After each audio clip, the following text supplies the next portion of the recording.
né? Os irmãos foram comigo uma vez para Minas Gerais, o povo traz foto. Olha só, vem aqui, vê nessa foto aqui se essa pessoa foi abusada. Gente, só resta rir, né? O que você vê aqui? Aí olha para a foto e fala, eu vejo que é uma pessoa muito feia. Não funciona desse jeito, não é assim. Agora, existem exceções? Existem.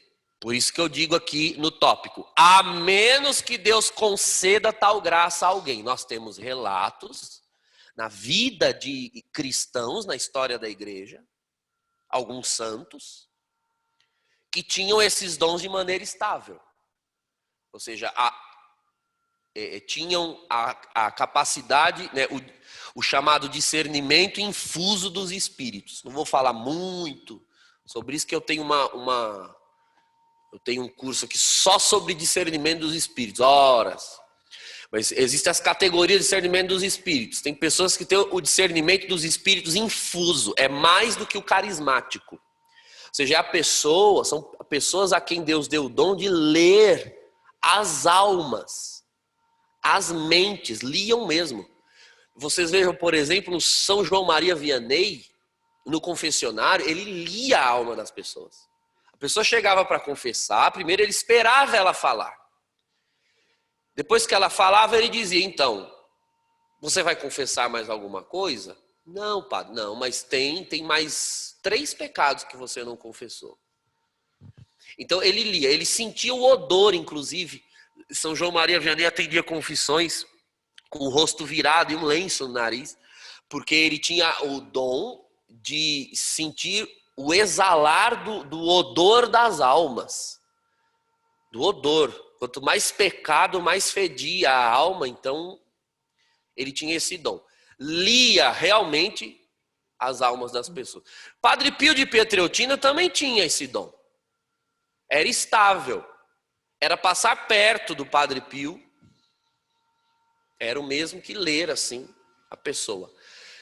Então, há alguns, mas aqui nós já estamos falando de um dom no nível místico. Já não é carismático. É carismático no sentido de que prestava um serviço, mas não é carismático no sentido da origem, a natureza, o modo como a operação funciona. Porque, irmãos, no efeito, todos os dons, de certa forma, serão carismáticos. No efeito, se você for medir tudo que Deus faz pelo efeito, então tudo é carismático. A fé teologal que nós recebemos no batismo. Mas a virtude teologal da fé é um carisma?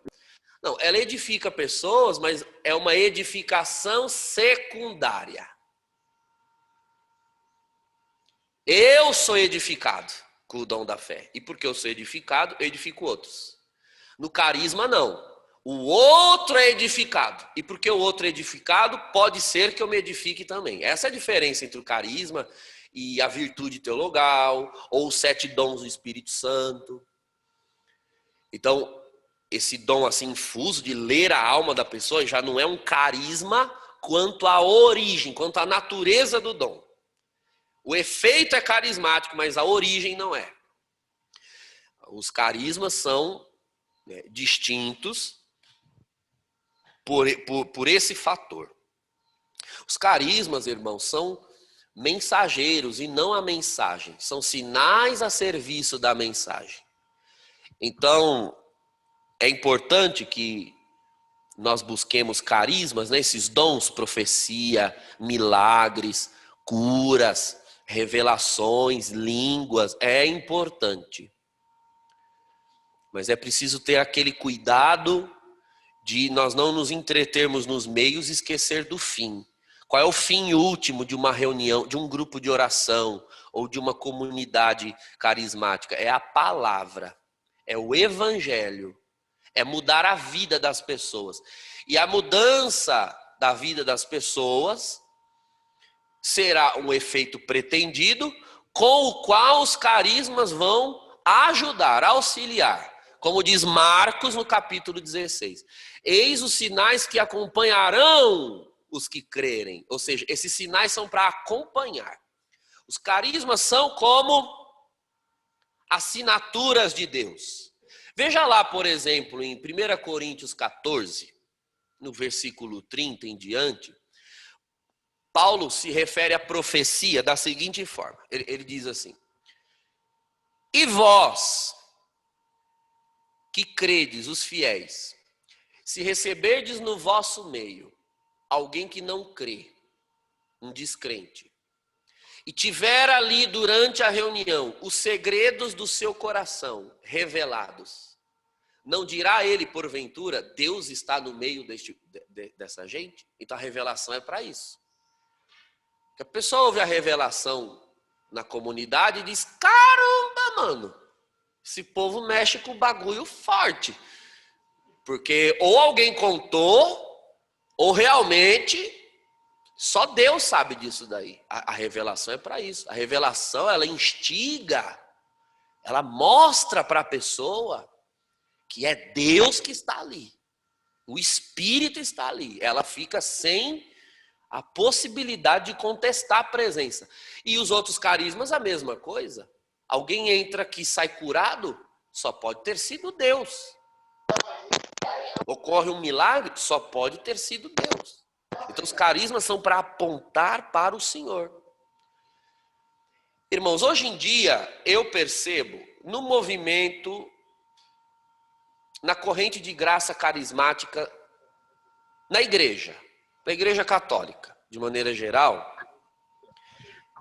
eu sinto que hoje nem tanto esse ponto aqui se deve destacar. Houve um tempo que você tinha que destacar mais. Olha, gente, cuidado para não colocar os carismas muito no centro e esquecer da palavra. Hoje nós estamos chegando no ponto de falar o contrário. Gente, procurem se lembrar um pouco dos carismas, viu? Porque tá feia a coisa.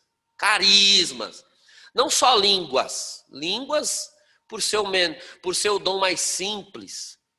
Não o menor dos dons, porque isso não está escrito na palavra. Isso é uma coisa que se inventou em manuais de RCC, isso está errado. Me mostre qual versículo que diz que o dom de línguas é o menor dos dons. Não está escrito em lugar nenhum. Só diz que a profecia é superior, mas não diz que as línguas são menor, que é um dom pequeno. Ele é um dom mais simples, mas não se pode inferiorizar assim as línguas, né? Então as línguas têm a sua função. Agora, e aquela grandeza das revelações? E aquelas revelações precisas? Aquelas profecias poderosas que converteram a muitos de nós? Os novos estão vendo isso? Estão vendo as mesmas evidências de poder que nós víamos 20, 30 anos atrás? Tá ficando feia a coisa, irmãos. Mas eu não sei vocês aí em casa que nos assistem, mas hoje, quando nós terminarmos aqui essa fala, nós vamos dar uns glória a Deus. O Senhor vai fazer uma grande obra aqui conosco nessa capela, que nós vamos buscar os dons, né?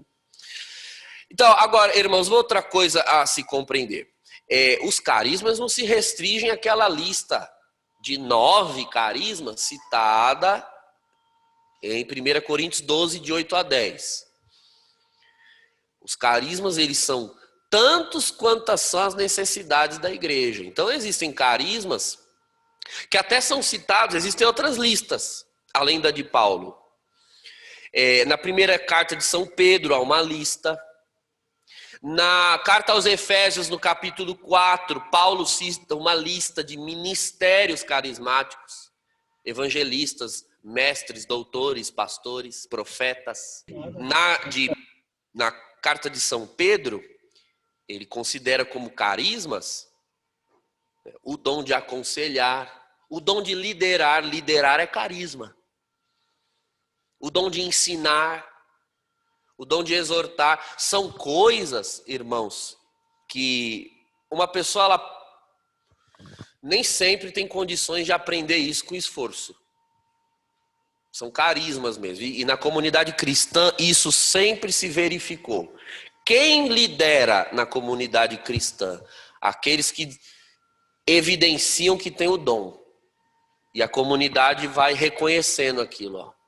Irmão, você tem o dom. Ah, eu não consigo. Aí Hoje em dia, irmãos, há um problema que o que abafa os carismas é o espírito de Chiquinha, do Chaves, sabe? Ai, eu não quero. Não quer o quê? Vai liderar, vai servir a Deus. Já falei sobre isso ontem, né? Você já não presta, ainda não vai servir a Deus? Vai, você vai fazer direitinho, vai servir a Deus. Entende? Agora, esse último tópico do slide é importantíssimo. Aqui mora uma das diferenças mais preponderantes entre carismas e dons místicos. Os carismas não supõem a santidade da pessoa, não supõem. Ninguém ora em línguas porque está num grau de santidade, ou profetiza porque está num grau de santidade. Os carismas não são um resultado da união da alma com Deus. O resultado da união da alma com Deus serão outros. Serão o progresso nas virtudes, o progresso nos dons infusos, né, nos 7 dons. E, em alguns casos mais raros, que nós vamos ver já, manifestações místicas até. Então, aí sim, se você ver aquilo em uma pessoa, há evidências de santidade. Do contrário, profetizar, impor as mãos por cura, isso não é evidência de santidade, mas chamados até de Deus para a santidade da pessoa. São como maneiras de Deus dizer, olha, eu estou te chamando a profetizar. Então, a partir de agora, vamos criar vergonha na cara? Porque você pode descredibilizar a profecia se você continuar vivendo como tem sido. Deus até se agrada, irmãos, em dar carismas para pecadores. Porque o carisma chama a pessoa, que já está na obra, obviamente, à conversão. Mas às vezes nem sempre os que estão na obra, viu? Eu canso de ver Deus usando dons para chamar pessoas à conversão. Me procuram muitas pessoas que não vão à igreja, mas elas procuram a igreja porque algo de espiritual está se manifestando nelas.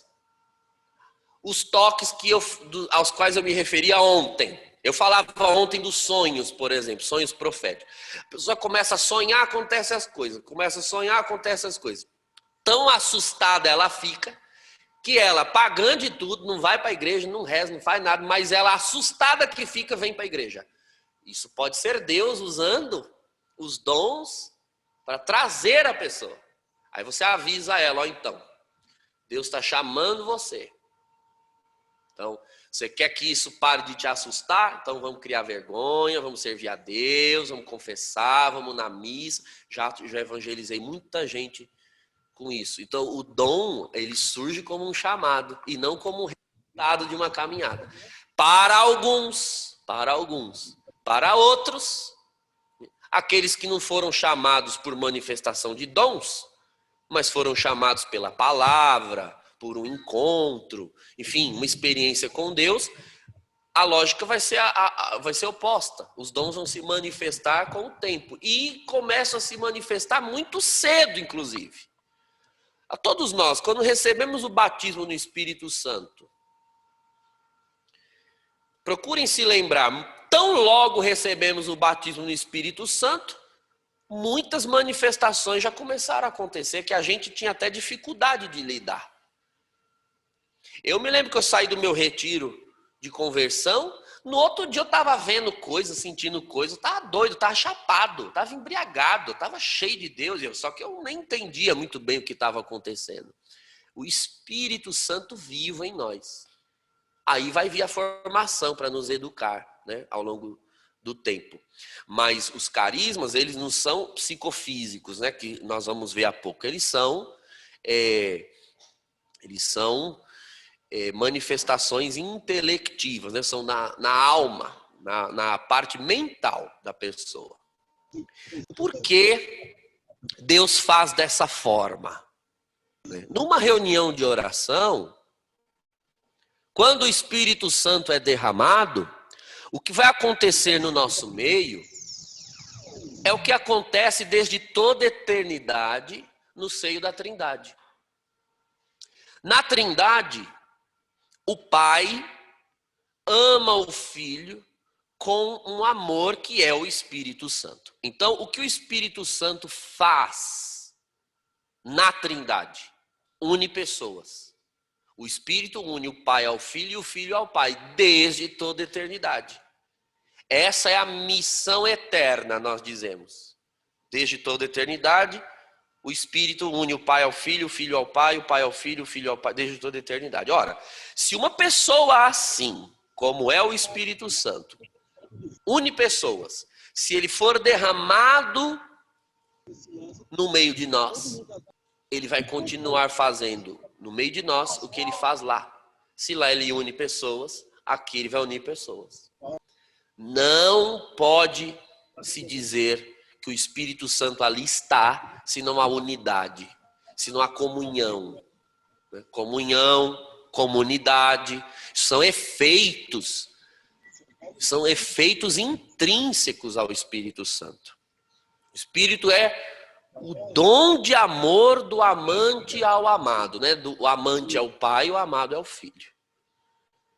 Então, quando ele se derrama no nosso meio, ele vai gerar, obviamente, essa unidade. Agora, a unidade espiritual, numa reunião de oração, ela precisa se manifestar de uma forma diferente daquela unidade manifesta no comportamento cotidiano. No comportamento cotidiano, essa unidade se manifesta no perdão, na paciência, no diálogo, no afeto. Mas na reunião de oração, essa comunhão ela vai se manifestar em dons. Então, o Espírito dá as manifestações para nós servirmos uns aos outros. Ele nunca dá a manifestação toda para uma pessoa só. Ele vai dar uma profecia para um, uma profecia para outro, uma revelação para um, uma revelação para outro. Os toques divinos dos quais nós falamos ontem. Um arrepia, o outro chora, o outro baba, o outro gira, o outro sobe na parede. E cada um vai manifestando o que Deus dá para a edificação de todos. Vou até falar um pouco já ali na frente sobre os toques divinos durante a reunião de oração. Então, os carismas são dados para cumprir um princípio. Primeiro princípio, de reciprocidade. Veja, nós somos irmãos, pessoas redimidas, batizadas, o Espírito habita em nós, mas não basta sermos salvos, precisamos crescer, progredir nessa salvação e nos tornando santos, ou seja, fazer valer a graça sacramental. Onde fica, né? Em que dimensão, em que esfera fica a vida carismática, a vida com os dons espirituais no contexto dos sacramentos? Me foi feita essa pergunta uma vez numa reunião nossa, ecumênica, porque os pentecostais protestantes, eles vivem exclusivamente da via carismática. O que é um culto evangélico protestante? É um grupo de oração. Os grupos de oração que nós temos, o culto deles é aquilo. Você tem a música, existe uma certa liturgia em algumas igrejas, então canta tais hinos, senta, ouve uma pessoa que canta, ou no caso da congregação cristã tem os testemunhos, depois dá os recados, tem a pregação, a oração e todo mundo vai embora. Então, eles vivem exclusivamente da veia carismática. E quando eles olham e nos veem, a nós católicos, de tradição litúrgica, eles ficam se perguntando, mas como vocês, tão carismáticos, batizados no Espírito Santo, como vocês conciliam a liberdade de uma reunião pentecostal com a rigidez de uma celebração litúrgica. Bom, uma pessoa que ela não tem a formação da doutrina, realmente ela começa a entrar em curto. E nós precisamos tomar esse cuidado com os novos, porque vão tender a ter mais gosto pela reunião pentecostal, carismática, do que pela liturgia. E são riquezas diferentes.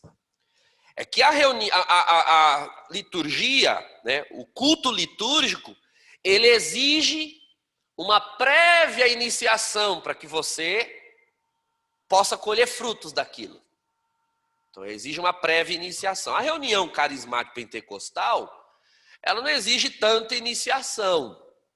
Às vezes, ela exige só um alerta. Se você vê um povo gritando, coisas, você não se assusta. Tá bom, pronto, resolve o problema. Mas, para a liturgia, bom, quem não é iniciado para aquilo, fica bem perdido, né? Sabe a hora de sentar, de levantar, de ajoelhar, e é uma hosana que está nas alturas, nunca desce, e é o sino que toca, e é o incenso que cheira, e é muita confusão na cabeça de quem não é iniciado. E a liturgia, ela deve ser assim. O propósito da liturgia é esse. A liturgia, ela não é para os não iniciados. Para os não iniciados é a palavra, é o querigma. Para quem não crê é a palavra, para quem já crê é o sacramento. O sacramento é um ponto de chegada para os que não creem e um ponto de partida para quem já crê. Aí do sacramento para a missão. Mas para nós que já cremos, a reunião carismática pentecostal é o lugar de você transbordar tudo que se recebe na liturgia. A liturgia nos deixa cheios, nos deixa repletos. Nós comemos da carne, bebemos do sangue, ouvimos a palavra. Então, na liturgia, o que ocorre é um feito de Deus para nós.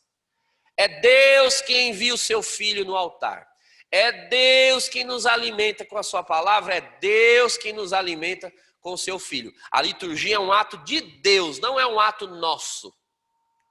Nós não somos autores na liturgia. Agora, na Assembleia Carismática e Pentecostal, os autores, a princípio, são os membros da Assembleia.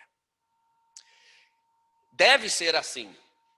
Então, qual é a diferença de uma Assembleia litúrgica para uma Assembleia Carismática Pentecostal? Na Assembleia litúrgica, o povo deve ser totalmente passivo. O povo só responde aos apelos de quem preside.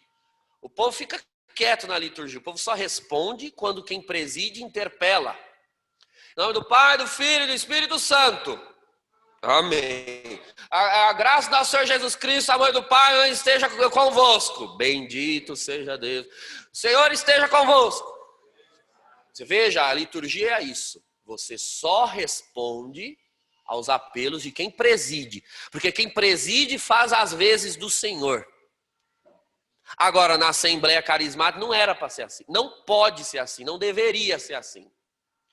Na Assembleia Carismática, uma pessoa que tenha a função ali de conduzir ou de ser um ministro de louvor, essa pessoa deveria única e exclusivamente ser uma moderadora da Assembleia. A Assembleia é quem faz tudo.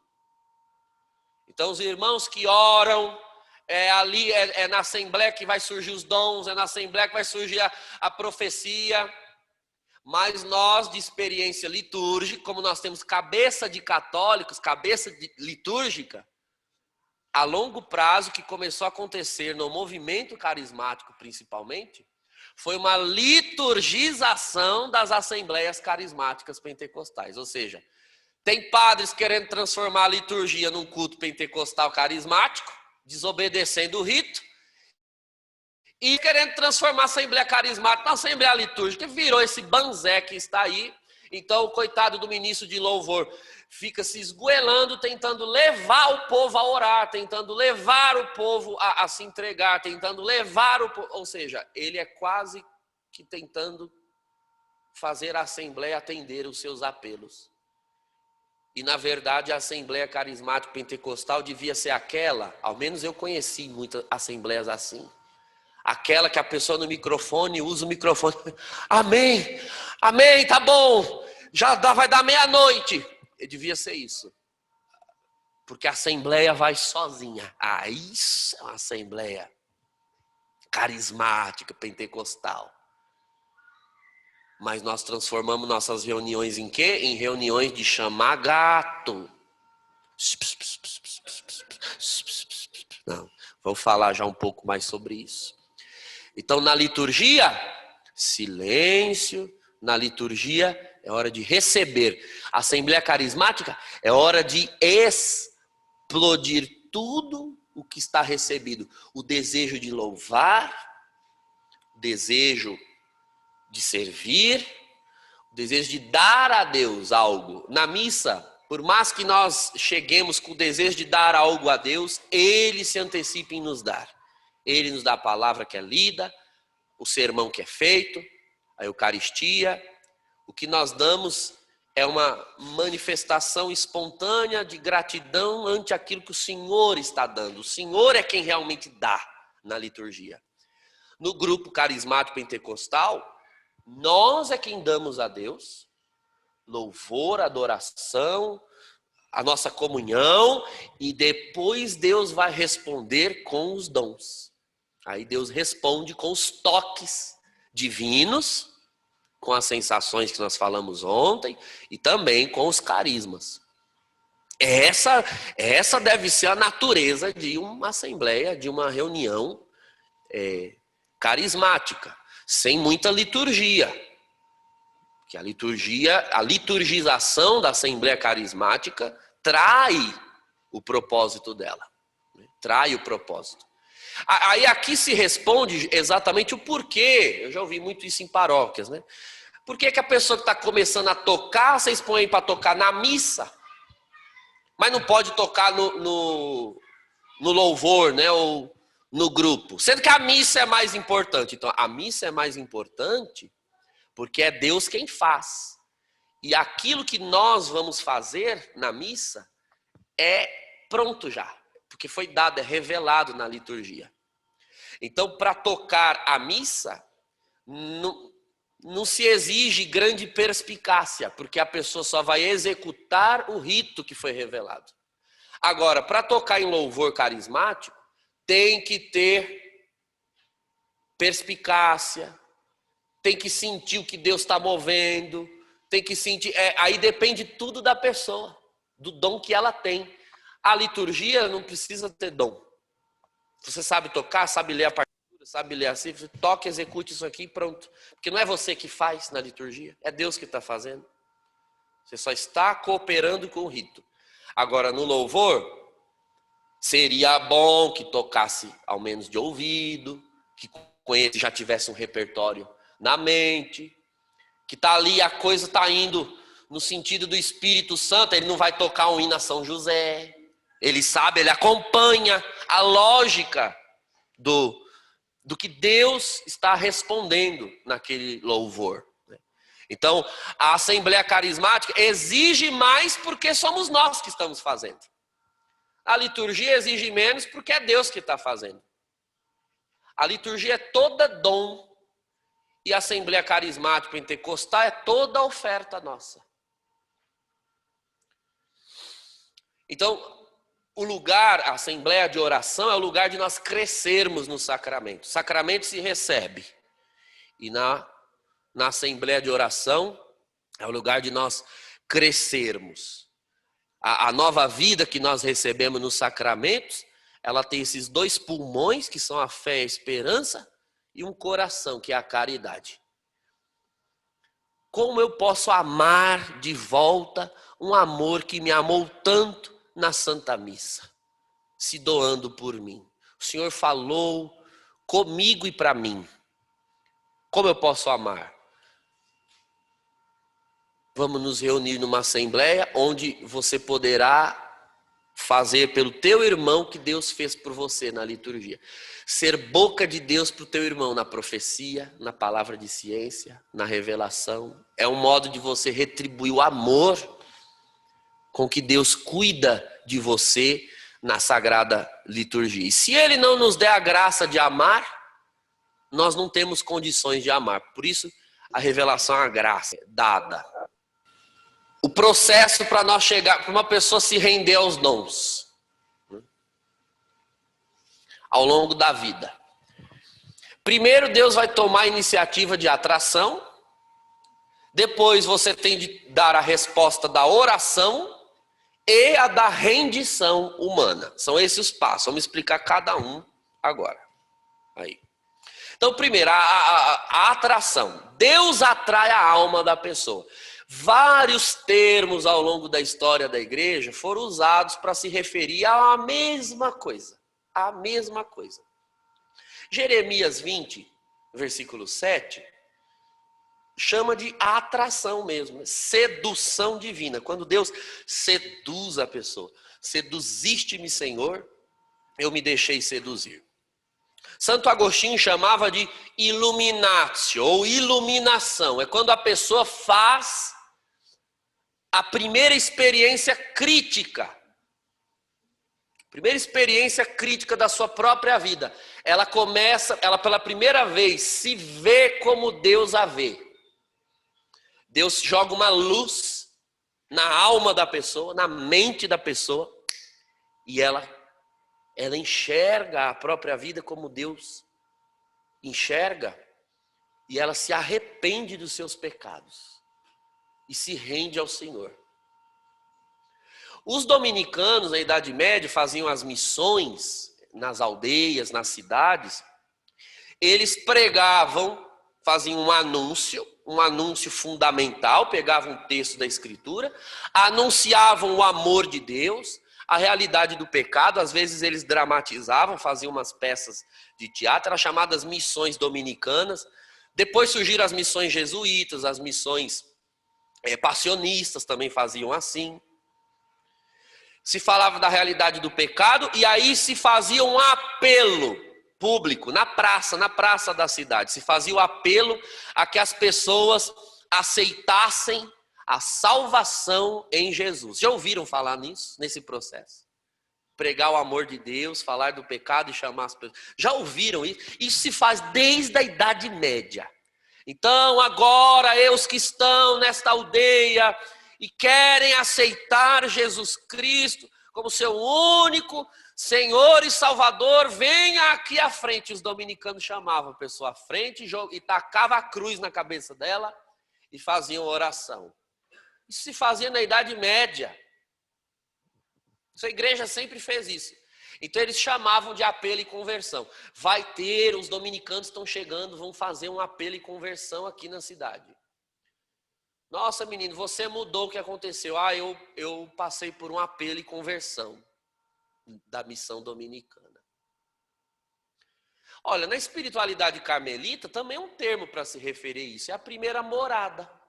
Quando a pessoa realmente opta por ingressar num caminho de encontro com Deus, então é a primeira morada. É quando ela deixa os pecados mortais, os pecados mais grosseiros, e ela opta em entrar no castelo interior, né? É o primeiro passo para o castelo interior, onde habita o rei. Agora, nós chamamos tudo isso de batismo no Espírito Santo. É a mesma coisa, chame do nome que você quiser. Faz-se muito caso, às vezes, por conta do nome. Não quer chamar de batismo no Espírito? Escolhe outro, tem uma lista ali, não tem problema. Batismo no Espírito Santo é aquela experiência crítica em que pela primeira vez eu começo a me ver como Deus me vê. E nós passamos por essa experiência. Na primeira vez que se passa por essa experiência, aí essa experiência geralmente, além da visão de Deus, é acompanhada de toques divinos. Não é assim? A maioria das vezes. Falamos ontem dos toques divinos. A pessoa recebe, começa a se ver como Deus a vê e chora, e baba, e espuma, e mistura lágrima com ranho no meio da cara. Ou então ela cai no chão, né? Puf, se esborracha no chão. Comigo foi assim. Ou ela grita, esperneia, ou ela fala em línguas estranhas. Depende muito. ou se arrepia toda, ou sente um formigamento, ou sente um calor, ou sente o coração disparar. Isso varia, né? Já falamos dos toques ontem. Agora, essa experiência, ela é renovável. Ela é renovável. Claro que ela nunca mais será igual à primeira. Porque você vai crescendo, então você tem o batismo no Espírito enquanto experiência crítica, e depois, ao longo da vida, o batismo no Espírito como experiência de renovação constante. Você sempre vai se revendo à luz de Deus, e em algumas ocasiões, a atualização do batismo no Espírito Santo pode também ser acompanhada de toques divinos. Então, como oferecer às pessoas uma experiência de atração, não é? A gente quer, às vezes, que as pessoas vão à igreja, que elas sejam cristãs. Mas ninguém será cristão sem antes ser atraído. Porque ninguém escolhe a Cristo. É Cristo quem escolhe a pessoa. E quem disse isso foi ele no Evangelho de São João. Não fostes vós que me escolhestes, mas fui eu que vos escolhi. Quem não é atraído, irmãos, se a pessoa não for atraída, tudo isso aqui que a gente vive, que para nós é grande liberdade, para aquela pessoa vai ser um fardo. É um fardo terrível. Já experimentou botar a goela abaixo de pagão, missa dominical? Filho, neto, tem que ir na missa, a pessoa nem tem a fé ainda, não adianta você enfiar a missa goela abaixo dela. Você é livre ao vir à missa, porque você foi atraído. Mas quem não passou ainda pelo batismo no Espírito Santo, não é? Quem não foi atraído por essa graça, aquilo tudo para ela é um fardo, a missa é um fardo, tudo é um fardo, irmãos. Basta se lembrar de nós mesmos antes de termos sido tocados por essa graça. Eu tinha verdadeira aversão à missa. Eu ia porque a mãe obrigava, né? Nós éramos menores de idade e a mãe deixou claro: enquanto morar aqui e estiver comendo ração de neguinha aqui em casa, vai na missa no domingo. Então nós íamos à missa. Mas a nossa parte, eu e meu irmão principalmente, nossa parte predileta da missa era aquela assim: ide em paz, o Senhor vos acompanhe. Graças a Deus, já. Era a minha parte predileta da missa. E quando a gente é batizado no Espírito Santo, muda tudo, irmãos. A paixão, o amor a Deus, muda tudo. Muda tudo. Então precisa da atração. Como nós podemos fazer com que outras pessoas vivam essa experiência? Então, essa experiência é resultado de um querigma. Tem que ter um anúncio. A pessoa tem que ouvir a palavra. É a palavra que vai gerar fé. A fé vem pelo ouvir e ouvir a palavra de Deus. Romanos 10. Em outras palavras, né? O querigma, o anúncio. Você tem que anunciar. O anúncio vai se dar de diversas formas. Às vezes, num encontro, num retiro, você pode aplicar um querigma durante 2 dias, você pode aplicar um querigma em 5 minutos. É o anúncio. Ou às vezes o anúncio vai no testemunho. E a pessoa vê algo em você e fica atraída por aquilo que está na tua vida. Isso é um querigma. Então veja. Circunstâncias criadas por Deus, né? Nós oferecemos o querigma, ou Deus converte a pessoa por alguma circunstância que ele criar, não é assim? Saulo não ouviu a palavra, não ouviu nenhuma pregação dos cristãos. Saulo. Jesus mesmo foi lá, meteu a rasteira nele na estrada de Damasco e trouxe, né? Foi assim. Cada um vai fazer a experiência de uma forma. Agora atenção, eu digo ali no último tópico. Nós precisamos do querigma, né, do anúncio, para oferecer a experiência, certo? Mas Deus não precisa dela para dar a experiência. Deus pode converter alguém sem nenhum retiro, sem nenhum encontro nosso, pode, Deus pode. Agora, Nós não conhecemos outro meio para oferecer essa experiência. Nós só temos o querigma, o anúncio, a pregação, a missão, uma visita na casa. Vamos lá visitar um irmão. Leva a palavra, prega, bota a mão na cabeça, ora. Então nós só temos esses meios. Agora, Deus pode aparecer no quarto de uma pessoa e fazer a obra, se Ele quiser. Eu queria que Ele fizesse isso mais vezes, assim, para ajudar um pouco. Mas Ele é Deus, Ele sabe quando tem que fazer, como na estrada de Damasco, não é? E quando a gente tem que ter paciência e esperar Deus fazer uma obra, né? E tem que ter muita paciência, né, irmãos? Mas o Senhor teve conosco. Então, às vezes eu acho que Ele está se vingando. Eu já tive paciência com você, tá? Agora espera. Vai esperar. Que a gente quer converter as pessoas que a gente ama, não é? E não é porque, claro, elas nos veem como chatos. É assim que elas veem, às vezes. Mas mal sabem elas o amor que nós queremos, o que de melhor nós encontramos nessa existência, que é o Senhor Jesus. E a aflição em amá-las é tão grande que a gente acaba, né, dando paulada com o evangelho, ao invés de gerar uma experiência. Mas o Senhor vai nos ajudando. Aqui os irmãos pediram para eu alertar os que estão acompanhando, deixa os microfones fechados. Então, tem bastante gente. O microfoninho tem que aparecer um negócio que corta assim, ó. Fecha o microfone, porque aí tá ouvindo o cachorro seu latindo, tá ouvindo você tossindo. Você que comeu feijoada já tá fazendo efeito no intestino. Nós estamos ouvindo também o que tá saindo do teu interior. Então, irmão, fecha a brecha, né? O microfone, no caso. Fecha a brecha. Nós vamos fazer um intervalo. Daqui 10 minutos? Tá. Então, mais 10 minutos, dá tempo de comentar o próximo slide. Serve a Deus aí, irmão. Eu comento o próximo slide e aí, concluindo o próximo slide, a gente faz o intervalo. Muito bem.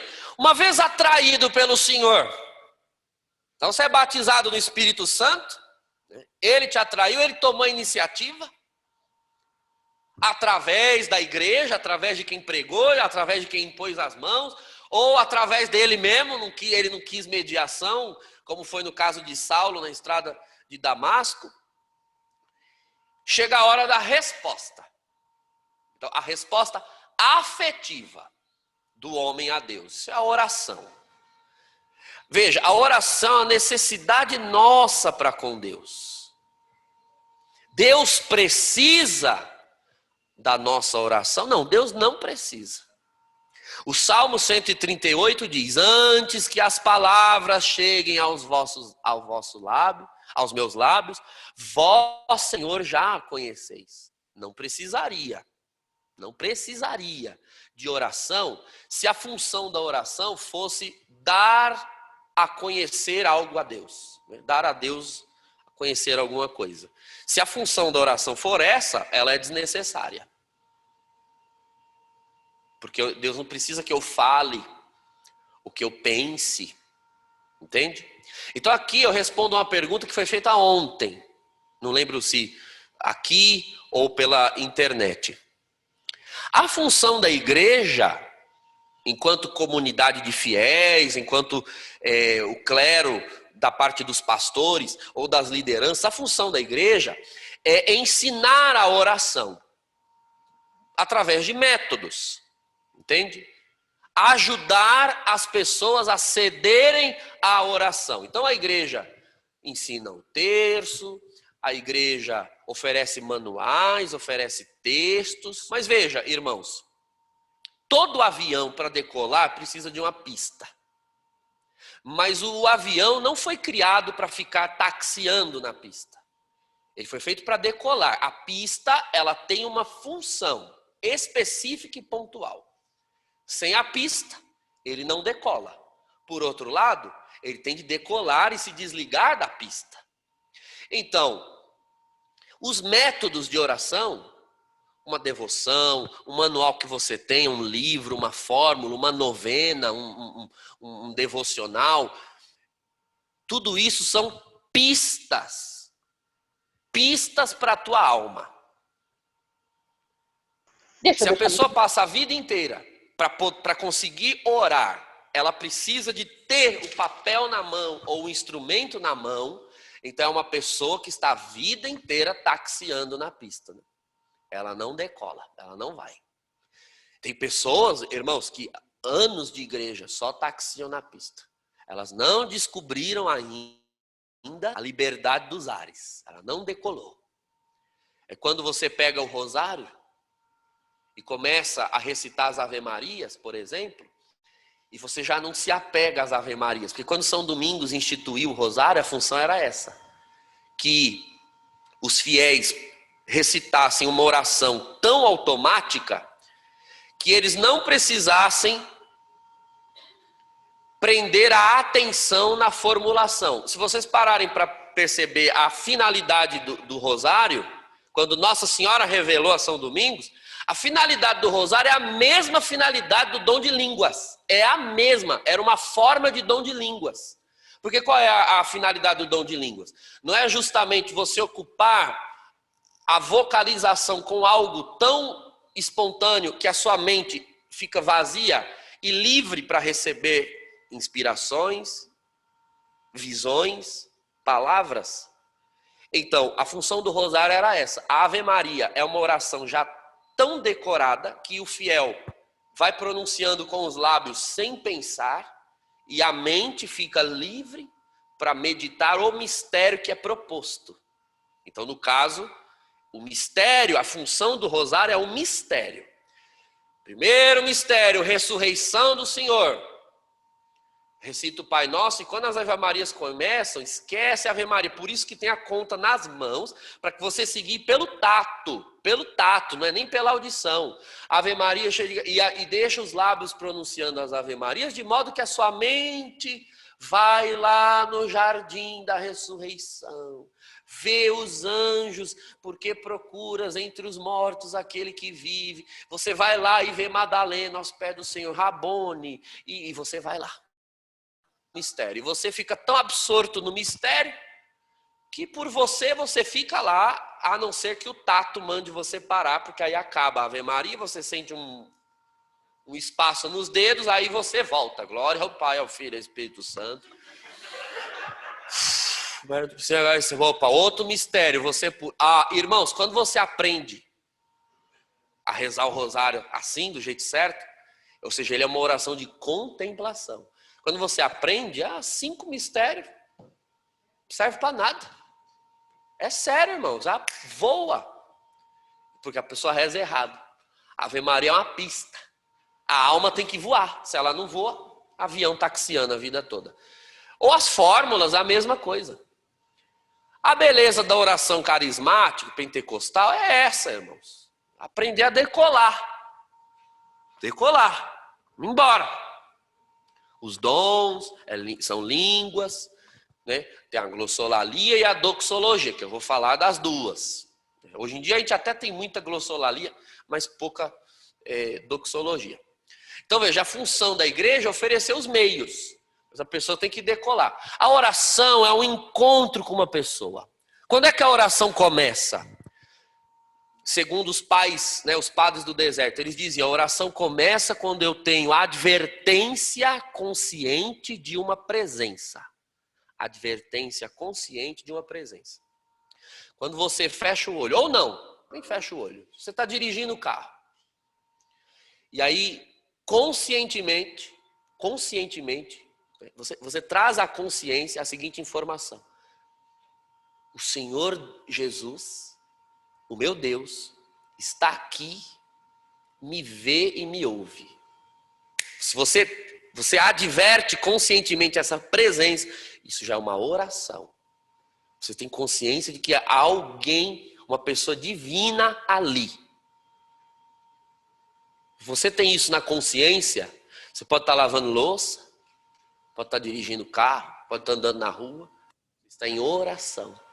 Deus me vê, você não precisa estar dizendo essas palavras, né? A sua consciência adverte a presença. Você se sente visto, olhado, ou como dizia Santa Elizabeth da Trindade, uma vez ela procurou o diretor espiritual dela, disse: padre, tô doido, tô louca. Tá mesmo, filho, tô louca, tô doente. Eu tô com a sensação de que tem uma pessoa dentro de mim. Entendeu? Mas eu sou virgem. Sou virgem, não tô grávida, então não é uma pessoa no meu ventre. Eu sinto que há uma pessoa dentro de mim me vendo. Às vezes ela até fala, mas mesmo sem falar nada, eu sinto que há uma pessoa dentro de mim. Quando você faz essa experiência, você se sente habitada por Deus, isso é oração. É a oração sem cessar, aqui Paulo se refere.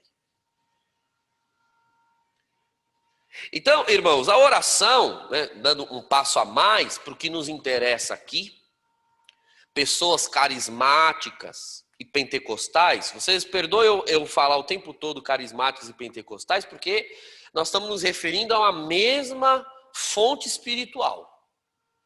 O carismático que não se identifica com o termo pentecostal também tem problema. Até porque o termo carismático só foi adotado para o movimento na nossa igreja nos anos 70. E o movimento começou em 67 na Igreja Católica. Nós éramos chamados pelos bispos, principalmente Estados Unidos e Europa, de os pentecostais católicos. O movimento pentecostal católico. Então, não pode ser aversivo a nós esse termo. No movimento, num grupo pentecostal católico, é fundamental compreender que é próprio da nossa espiritualidade não prender a oração a padrões de legalidade, porque o movimento carismático ele tem essa tendência. Qual é a diferença entre pentecostais e carismáticos no sentido técnico, não no espiritual? O espiritual é o mesmo, mas no sentido técnico. Os pentecostais são aqueles cristãos que fizeram experiência de batismo no Espírito Santo do início do século XX, 1906, avivamento da Rua Azusa, até a década de 60.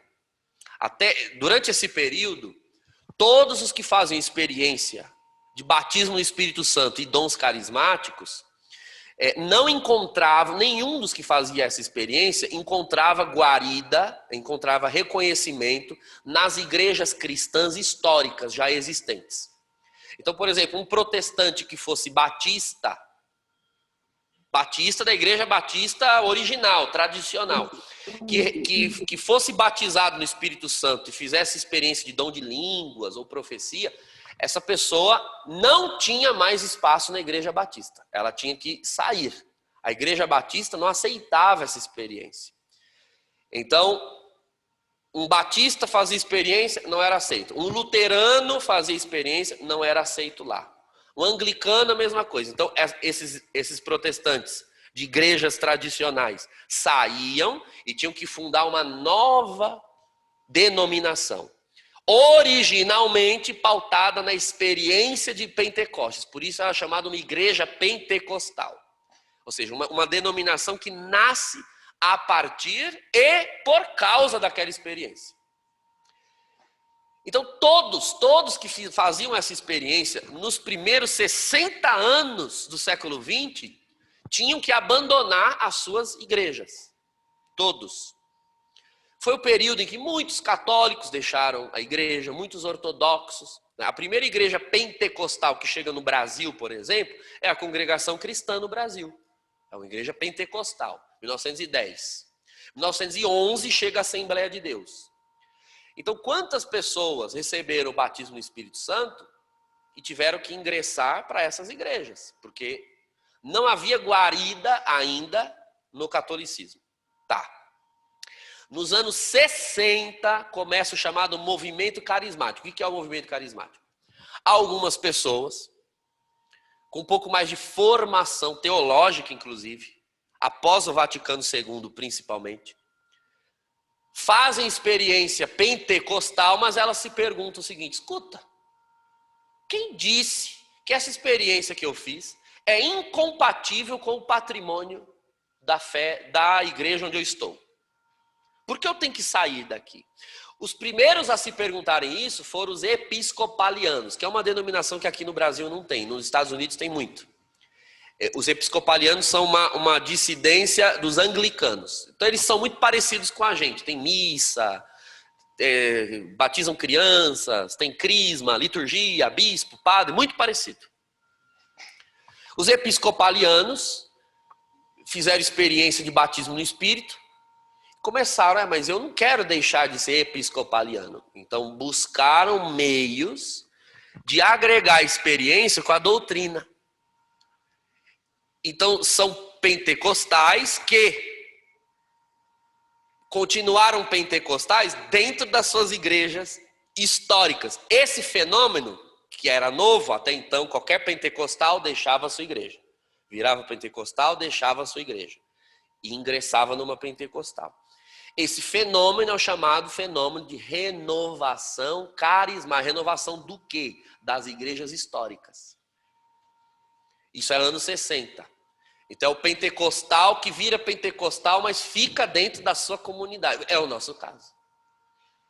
Católicos que viraram pentecostais e não deixaram de ser católicos para isso. Pelo contrário, permaneceram radicalmente católicos. Então, essa é a diferença. Carismático é um filho de uma igreja histórica que virou pentecostal e continua nela.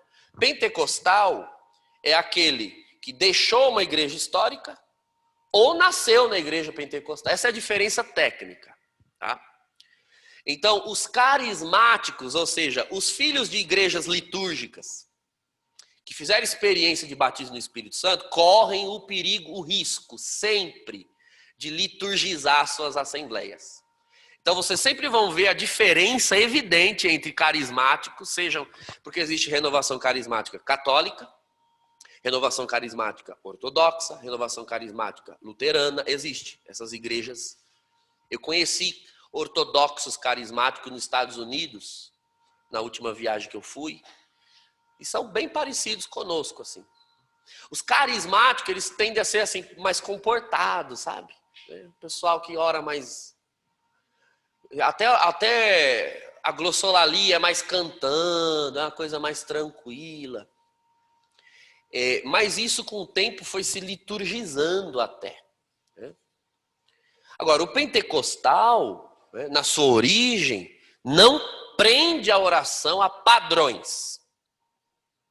Então, irmãos, o que eu tenho percebido, e com esse seminário eu gostaria de contribuir, como alguém que é padre, alguém que é teólogo e alguém que vive a experiência. Nós precisamos voltar a essa origem pentecostal, tanto da renovação carismática, como do movimento de modo geral, e nos desligarmos um pouco mais dos padrões, porque o problema é o apego aos padrões. Isso acontece muito ainda no nosso meio. Aquele povo grita demais, não gosto daquele grupo. Mas que droga, deixa gritar. Mas Deus não é surdo. Mas se esse é o critério... Não precisa nem de oração nenhuma, nem baixa, nem quieta. O critério não é Deus ouvir. O critério é a urgência que a alma tem de orar. A alma precisa orar. Você precisa de um transbordamento emocional.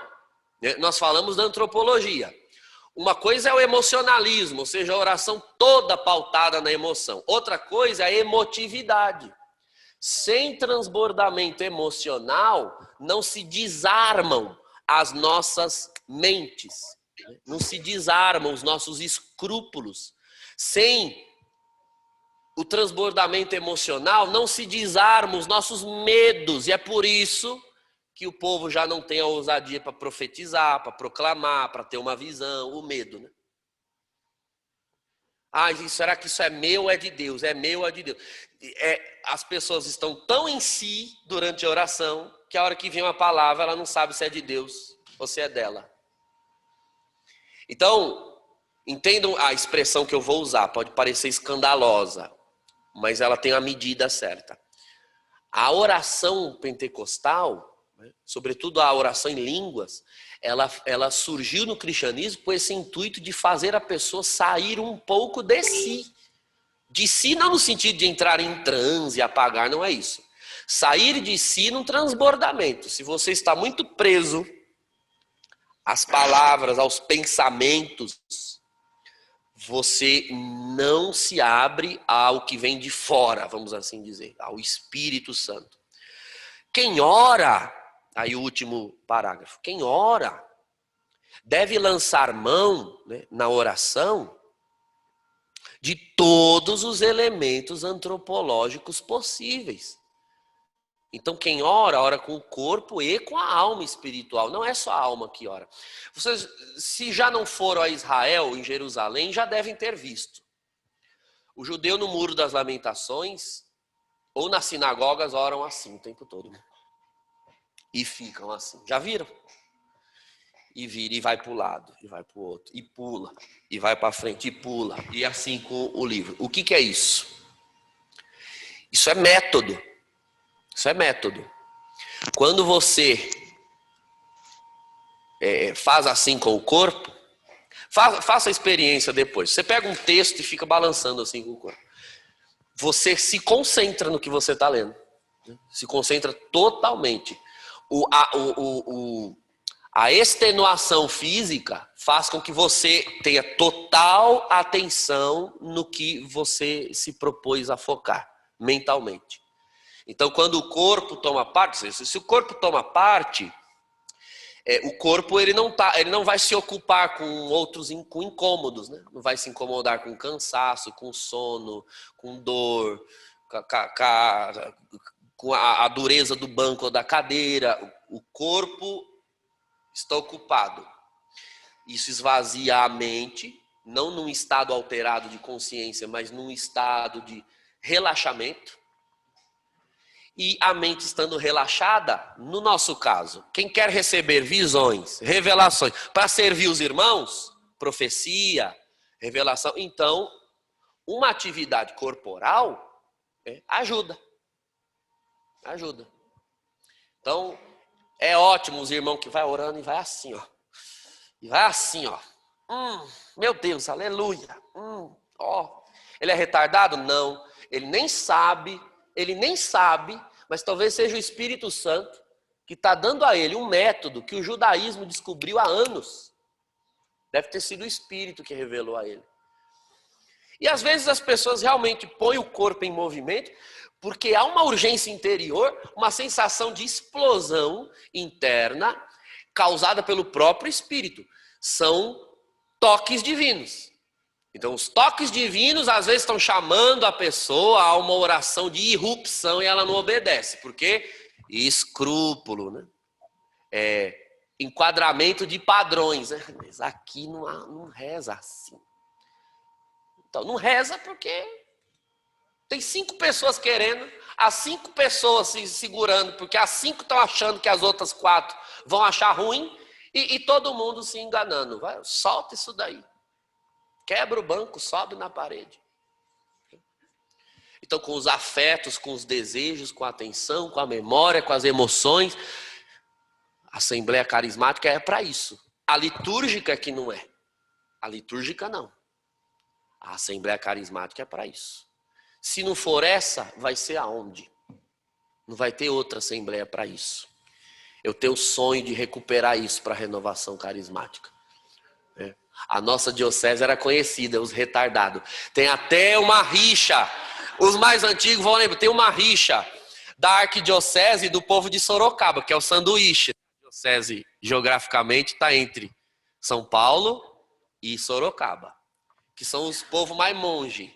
Monge é mais Sorocaba, eles são mais tranquilos. Agora, Osasco. Até hoje, irmão, se riscar um fósforo numa reunião diocesana, pega fogo. A gente sabe fazer, não faz porque não quer, Zé. Vem, Espírito Santo, dá coragem pra enfrentar o mundo. Descobri que sem ti sou covarde, dependo de ti.